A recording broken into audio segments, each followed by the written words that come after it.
Bubba Wallace's P6 finish at Iowa Speedway, NASCAR playoff race drama, TV coverage missed moment. Imagine this.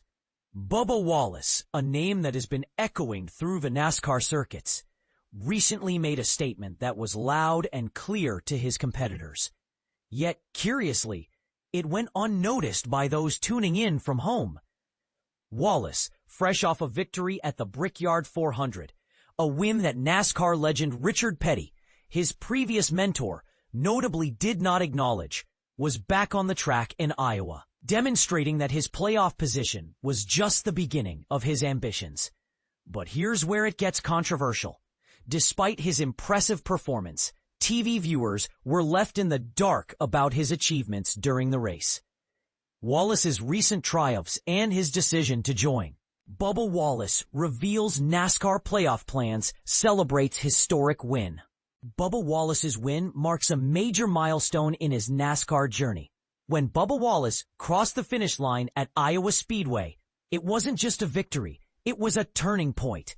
After nearly 3 years of relentless pursuit, the 23XI racing driver finally secured his first NASCAR Cup Series win, a moment that feels both hard-earned and exhilarating.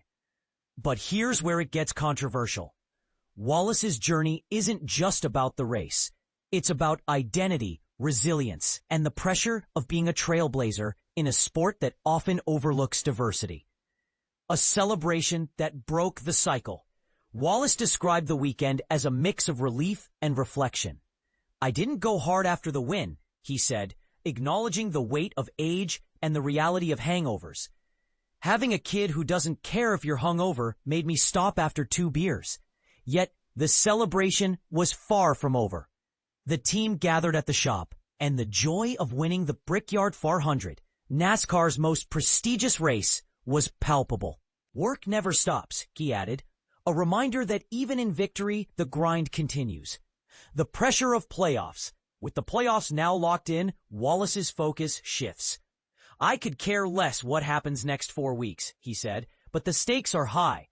The team is under pressure to push boundaries, trying new strategies and pushing limits.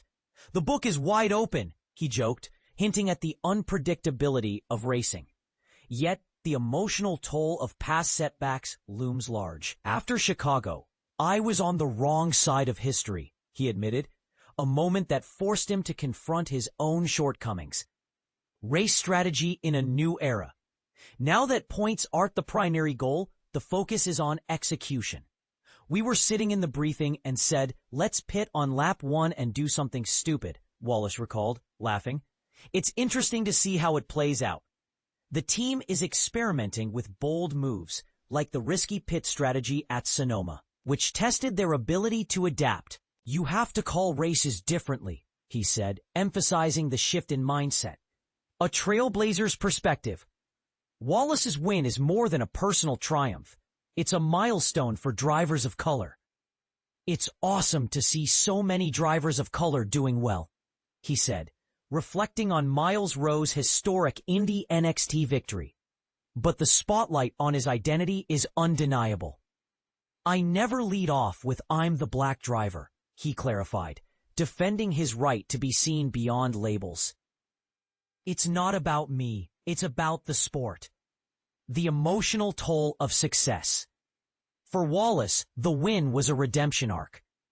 "Having the family there, the overhead shot of us 3 together kissing the bricks was cool," he said, recalling the emotional high of the victory. His wife's words during the celebration were a turning point. "We did it." It was a moment that validated years of struggle and self-doubt. "She lives that every day," he said, highlighting the importance of support systems in overcoming adversity. Looking ahead, a new chapter. As the playoffs begin, Wallace is determined to build on this momentum. "Just exposing our weaknesses is the priority," he said, aiming to refine the team's performance. The challenge is clear. Compete with drivers who finished 4th and 7th, and find a way to break through. "We had a goal at the beginning of the year, to win and lock ourselves in," he said. "That's what we did." Friendship and competition. In a sport defined by rivalry, Wallace's bond with Ryan Blaney stands out. Friendships get lost in this competitive world, he said, but the camaraderie between them is unbreakable. He's there for me and I'm there for him, he added, emphasizing the mutual respect and shared history. You watch him succeed and it's inspiring, but also a bit jealousy-inducing.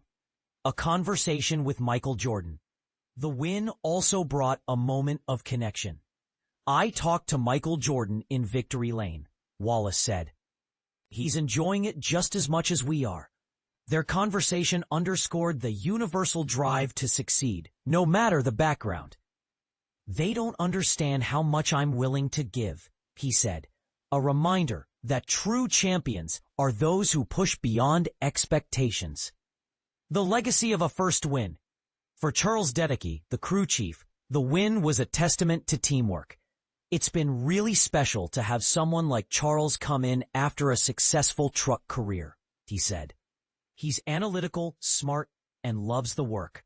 The moment in the shop, where 30 people celebrated their first win, was a reminder of the collective effort behind every victory. There's nothing like getting your first win, Wallace said, capturing the raw emotion of the moment. A thoughtful question for you. Do you think Bubba Wallace's perspective on race identity is fair? Or does the spotlight on his background overshadow the achievement itself?